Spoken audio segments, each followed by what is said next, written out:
할렐루야. 오늘 말씀은 요한복음 1장 14절부터 18절까지 말씀입니다. 요한복음 1장 14절부터 18절까지 말씀 함께 읽겠습니다.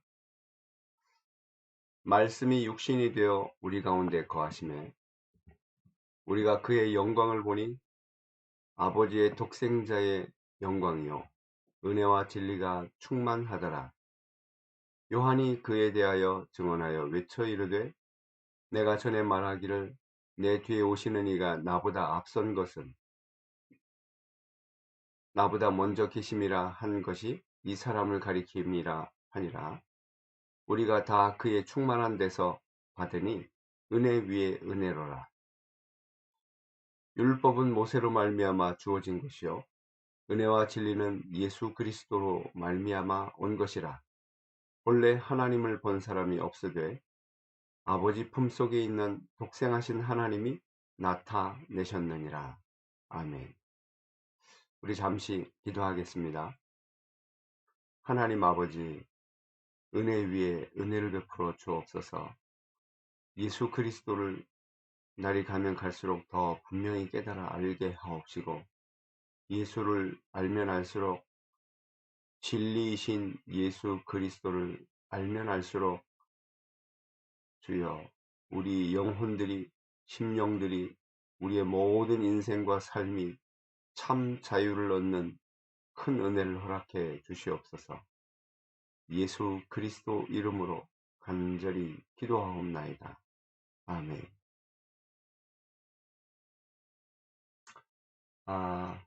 오늘 말씀은 요한복음 1장 1절 말씀이 기초가 되어야 됩니다. 태초에 말씀이 계시니라. 이 말씀이 하나님과 함께 계셨으니 이 말씀은 곧 하나님이시라. 이 말씀이 기초가 되어야 돼요.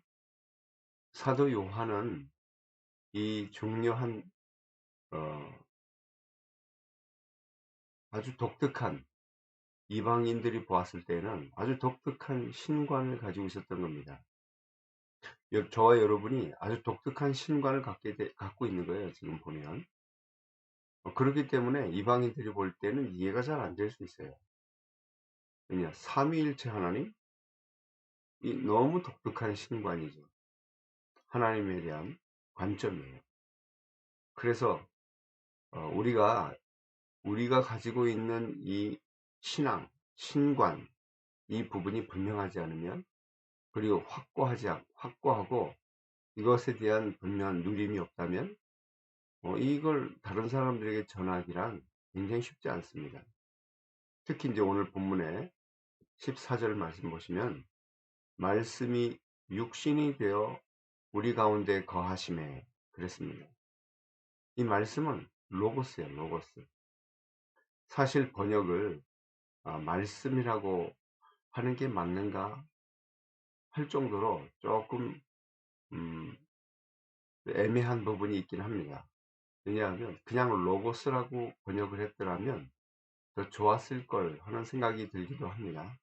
왜냐하면 이 로고스는 헬라 철학을 가지고 있는 사람들에게는요, 단순히 어떤 누구의 말, 누구의 말씀, 누구의 계시 이런 정도의 의미가 아닌 거예요. 이 로고스는 모든 발생의 제1원인이에요. 원인. 다시 말하면 우주의 근본이다. 이 헬라 철학자들은 그렇게 생각을 하고 있었던 거예요. 우주의 근본. 그러니까 이 로고스는, 이 사도 요한이 이 로고스라는 단어를 쓰면서 복음을 전했던 이유는 이 로고스에 대한 생각을 가지고 있었던 그 에베소 지역의 사람들에게 복음을 전하기 위해서 이 로고스라는 단어를 사용해서 이 말씀을 증거했던 겁니다. 그러니까 어찌됐든 우리 성경엔 말씀이 육신이 되어 이렇게 이야기를 하고 있습니다. 이 로고스가 육신이 되어 우리 가운데 거하심에 우리가 그의 영광을 보니 아버지의 독생자의 영광이요 은혜와 진리가 충만하더라. 그러니까요. 독특한 신관이죠. 음. 그 로고스가 있는데 로고스에게도 아버지가 있다는 거예요. 어, 삼위일체 하나님이신데 이 부분을 콕콕 집어서 설명을 해 주는 겁니다. 그러면서 15절에 보면요. 요한이 그에 대하여, 여기 요한은 사도 요한이 아니고 세례 요한을 말합니다.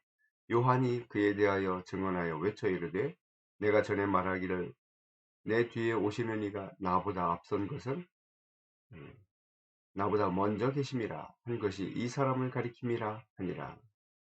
세례 요한도 말하기를, 이 세례 요한은 소문이 났어요. 소문이.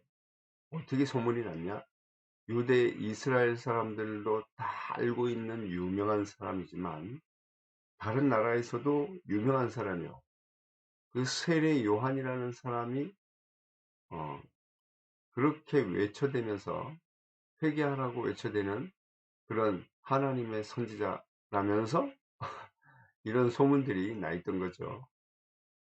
그러니까 그 근방 지역, 그 근방에 있는 각 나라들에게 소문이 났던 사람이기 때문에 이렇게 설명한 겁니다. 세례 요한이 증거하던 그 사람이다. 나보다 먼저 계신 분이. 육신적으로는 세례 요한의 동생이에요. 동생. 근데 세례 요한이 뭐라고 했냐면 나보다 먼저 계십니다. 이 말이 뭐예요? 그리스도의 선제성, 즉 하나님이심을 세례 요한도 알고 있었다 그 말이에요. 그러면서 16절에는 우리가 다 그의 충만한 데서 받으니 은혜 위에 은혜로라. 이 사도 요한이 볼 때에는 우리가 다 그의 충만한 데서, 그리스도 이 로고스의 충만한 데서 받으니 은혜 위에 은혜로라. 로고스가 충만했다. 로고스가 충만했다. 이것도 헬라 철학을 가지고 있는 사람들이 가지고 있는 사상에 대한 이야기입니다. 모든 발생의 제1원인인 로고스는 우주에 충만하다. 이 헬라 철학으로는 그 정도까지밖에 설명할 수 없었던 거예요. 헬라 철학자들은. 그런데 사도 요한이 그 로고스에 대해서 설명을 할 때 이렇게 말하는 거죠. 우리가 다 그의 충만한 데서 받으니 은혜 위에 은혜로라.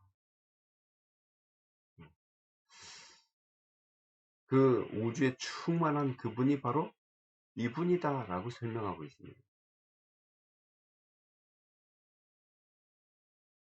17절에는 율법은 모세로 말미암아 주어진 것이요 은혜와 진리는 예수 그리스도로 말미암아 온 것이라. 사도 요한은 그 뒤에 또 율법과 은혜에 대한 이야기를 나눠서 합니다. 율법 훌륭하죠. 율법으로 모든 법을, 모든 나라마다 법을 가지고 있었는데 특히 이 이스라엘은 율법이라고 하는 아주 독특한 경전을 갖고 있는 겁니다.